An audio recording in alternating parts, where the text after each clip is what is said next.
विद्यार्थियों, आज के वीडियोज में हम आपको गुरबीजाण जनन की क्रिया आवृतबीजी पादपों में किस प्रकार से संपन्न होती है, इसके बारे में विस्तार से अध्ययन कराएंगे। सबसे पहले हम ये जान लें कि गुरबीजाण जनन की क्रिया में बीजांडकाय की कोशिकाएं, बीजांडकाय में जो बहुत सारी कोशिकाएं पाई जाती हैं जो द्विगुणित होती हैं, बीजांडकाय की कोई भी कोशिका यानी बीजांडकाय की अधस त्वचा की कोई भी कोशिका आकार में वृद्धि करने लगती है और बड़ी हो जाती है, और हम उस कोशिका को प्रपुष्पी आरंभक कहते हैं, यानी आर्चिपोरियल इनिशियल सेल्स के नाम से पुकारते हैं। ये प्रपुष्पी आरंभक कोशिका जिसका जीवद्रव्य सघन होता है, ये आकार में बड़ी होती है, और यही कोशिका आगे चल के जब इस कोशिका में एक परिणत विभाजन होता है जिससे ये दो कोशिकाओं में बट जाती है, यानी डिवाइड हो जाती है। देखें किस प्रकार से बीजांडकाय में जो ये सेल्स है, ये जिसको हम कहते हैं प्रपुष्पी आरंभक कोशिका, इसमें पहले ये जीवद्रव्य इसमें सघन होता है, आकार में बड़ी हो जाती हैं, और फिर इसमें एक होता परिणत विभाजन। परिणत विभाजन होने से यह कोशिका दो कोशिकाओं में विभाजित हो जाती है। इसमें जो बाहर की तरफ कोशिका है इसको कहते हैं प्रारंभिक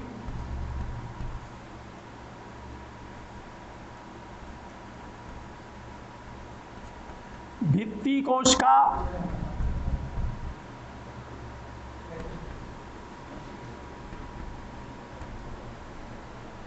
और जो अंदर की तरफ है उसको कहते हैं प्रारंभिक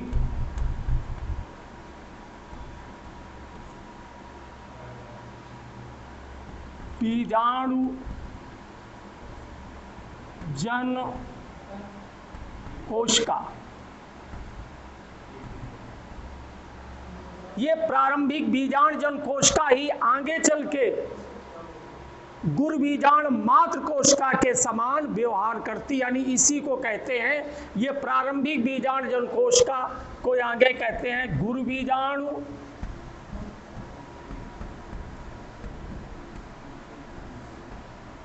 मात्र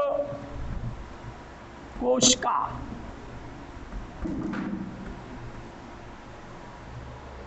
तो हम ये कह सकते हैं गुरबीजाण जनन की क्रिया में कि गुरबीजाण मात्र कोशिका के द्वारा गुर बीजाणुओं के निर्माण की प्रक्रिया को गुरबीजाण जनन कहते हैं, यानी मेगा स्पोरोजिनेसिस। क्या कह सकते हैं कि गुरबीजाण मात्र कोशिका के द्वारा आवृतबीजी पादपों में गुर बीजाण बनने की प्रक्रिया को गुरबीजाण जनन कहते हैं। आइए हम ये देखें कि कंप्लीट रूप से ये जो गुरबीजाण बनते हैं इनसे मादा युग्मोद्भिद या हम कहें फीमेल गैमीटोफाइट, जिसको हम कहते हैं एम्ब्रियो सेक के भी नाम से जाना जाता है, इसका परिवर्धन किस प्रकार से होते हैं। देखिए, ये यहाँ तक जो अभी मैंने बताया गुरबीजाण जनन की क्रिया है, केवल गुरबीजाण मात्र कोशिका के द्वारा चार गुर बीजाणुओं के निर्माण की प्रक्रिया कहते हैं मेगा स्पोरोजिनेसिस या गुरबीजाण जनन। अब इस जो गुरबीजाण का निर्माण हुआ, जो संख्या में चार बने हैं, एक गुरबीजाण मात्र कोशिका से अर्धसूत्री विभाजन के तहत इनसे फीमेल गैमीटोफाइट का डेवलपमेंट कैसे होता है, इस प्रक्रिया को समझने की कोशिश करेंगे, और तब हमारी हेडिंग हो जाएगी मादा युग्मोद्भिद का विकास, डेवलपमेंट ऑफ फीमेल गैमीटोफाइट, या इसी फीमेल गैमीटोफाइट का दूसरा नाम है एम्ब्रियो सेक, भ्रूण को। आइए देखते हैं। ये पहले चित्र में आप देख रहे हैं गुरबीजाण मात्र कोशिका, जो प्रपशी कोशिका में एक परिणत विभाजन हुआ था, उसके द्वारा दो कोशिकाओं का निर्माण हुआ था। बाहर की तरफ प्रारंभिक भित्ति कोशिका जो अध्यावरणों का निर्माण करती पहले और दूसरे के, और दूसरी थी प्रारंभिक बीजांड जन कोशिका, जिसको आगे चल के हमने कहा गुर बीजांड मात्र कोशिका। और इसी के द्वारा आगे इस विभाजन में देखिए, डेवलपमेंट में देखिए यहाँ कि गुर बीजांड मात्र कोशिका,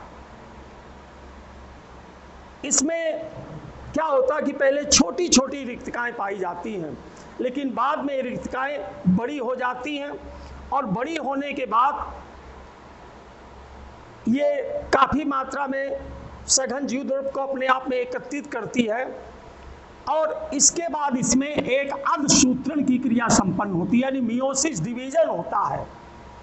और मियोसिस डिवीजन होने के बाद के फलस्वरूप इसमें 4 गुर बीजाणुओं का निर्माण होता है। चूंकि हम सभी जानते हैं अर्धसूत्री विभाजन में एक मात्र कोशिका से 4 संतत कोशिकाओं का निर्माण होता है। चूंकि अर्धसूत्रण में 2 बार विभाजन होता है, पहले विभाजन को प्रथम अर्धसूत्रण और दूसरे विभाजन को द्वितीय अर्धसूत्रण कहते हैं। प्रथम विभाजन अर्धसूत्रण की तरह होता, जबकि दूसरा जो अर्धसूत्रण है वो समसूत्री की तरह होता, चूंकि दूसरे विभाजन में गुणसूत्रों की संख्या आदि नहीं होती है। तो इसमें जब अर्धसूत्रण की क्रिया होती तो एक गुर बीजाणु मात्र कोशिका से 4 गुर बीजाणुओं का निर्माण होता है, और ये चारों गुर बीजाणु जो चतुष्क कहलाते एक रेखीय क्रम में विन्यासित हो जाते हैं। रेखीय क्रम में आपके सामने ये सी जो डायग्राम है उसमें चारों गुर बीजाणु रेखीय क्रम में विन्यासित दिखाई दे रहे हैं। ज्यादातर आवृत बीजी पादपों में इसी रेखीय क्रम में विन्यासित होते हैं। यहाँ एक बात आपको ध्यान से बताने की आवश्यकता है कि यहाँ पर मैंने ये बीजांड द्वार लिख रखा और ये निभाग।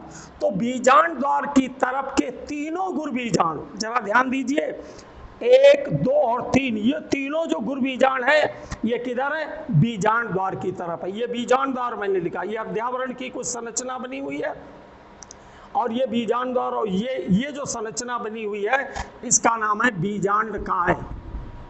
बीजांड काय। तो जो बीजांड द्वार की तरफ 3 गुर बीजाणु होते हैं ये निष्क्रिय हो जाते हैं, ये डेवलप नहीं करते, और जो निभाग की तरफ का गुर बीजाणु होता वो सक्रिय रहता है। ये तीनों बीजाणु इस सक्रिय गुर बीजाणु को पोषण प्रदान करते हैं, और इस सक्रिय गुर बीजाणु के द्वारा ही भ्रूण कोश का निर्माण होता है। आइए देखें किस प्रकार होते हैं। इस सक्रिय गुर बीजाणु जो एक ही पूरी तरह से विकासशील रहता, विकसित होता, अपने आकार में वृद्धि करता, और तीनों जो ऊपर के गुर बीजाणु है ये निष्क्रिय हो जाते हैं, लेकिन निष्क्रिय होने के बावजूद भी ये इस सक्रिय गुर बीजाणु को परिवर्धन के लिए आगे जो विकास करेगा उसके लिए ये पोषण प्रदान करते हैं। इस सक्रिय गुर बीजाणु में प्रारंभ में छोटी छोटी रिक्तिकाएं पाई जाती, लेकिन बाद में रिक्तिकाएं ये काफी बड़े आकार की हो जाती, और इसमें 3 बार समसूत्री विभाजन होता है। 3 बार कंटिन्यू लगातार 3 बार समसूत्री विभाजन होता है। पहले समसूत्री विभाजन में इसमें केंद्रक 2 भागों में डिवाइड हो जाता है, अर्थात हम ये कह सकते हैं कि ये सक्रिय गुर बीजाणु अब 2 कोश की अवस्था, 2 केंद्र की अवस्था को प्राप्त हो जाता है, और दोनों केंद्रक विपरीत ध्रुवों की ओर चले जाते हैं, एक बीजांड द्वार की तरफ और दूसरा निभाग की तरफ। पुनः इसमें द्वितीय समसूत्री विभाजन होता है, जिसके फलस्वरूप दोनों ध्रुवों पर 2-2 केंद्रकों का निर्माण हो जाता है। अर्थात हम ये कह सकते हैं कि इस समय जो भ्रूण कोश डेवलप हो रहा है वो 4 केंद्र की अवस्था को प्राप्त हो जाता है।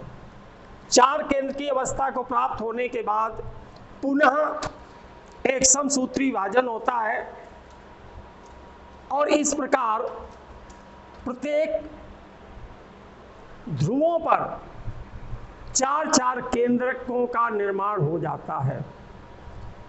इसे हम 8 केंद्र की अवस्था कहते हैं। इसके पश्चात दोनों ध्रुवों से एक एक केंद्रक मध्य में आकर के द्वितीयक या ध्रुवी केंद्रक का निर्माण करता है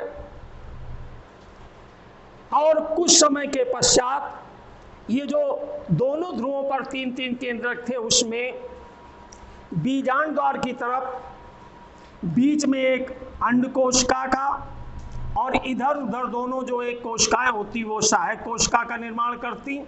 इस प्रकार बीजांड द्वार की ओर एक अंड कोशिका और दो सहायक कोशिकाओं का निर्माण होता और इन दोनों आकृतियों को मिलकर के इसको कहते हैं अंड उपकरण या एक अंड समुच्चय भी कहते हैं। बीच में दोनों जो केंद्रक एक एक ध्रुवों से आते हैं जिसकी 2n अवस्था होती है, इसको कहते हैं द्वितीय केंद्रक। और निभाग की तरफ जो तीन कोशिकाएं पाई जाती उनको कहते हैं प्रतिमुख कोशिकाएं, प्रतिमुख कोशिकाएं। इस प्रकार हम देखते हैं कि एक जो मैच्योर एम्ब्रियो सेक होता है यह 8 केंद्र की और 7 कोश की संरचना होती है, जिसमें केंद्रकों की संख्या 8 और कोशिकाओं की संख्या 7 होती है, जिसमें ध्रुवीय केंद्रक को छोड़ करके सभी कोशिकाओं की जो सूत्र गुणता है वो अगुणित होती है, जबकि द्वितीयक केंद्रक की सूत्र गुणता दुगुणित होती है। और यही द्वितीयक केंद्रक आगे चल के जब डबल फर्टिलाइजेशन की क्रिया संपन्न होती है तो इसकी सूत्र गुणता 3n हो जाती है, इसे उस समय त्रिसंलयन कहते हैं। और यही द्वितीयक केंद्रक जो त्रिसंलित होता है डबल फर्टिलाइजेशन के बाद, यही भ्रूण पोष की प्रथम कोशिका का कार्य करते और इसी से भ्रूण पोष डेवलपमेंट होता है।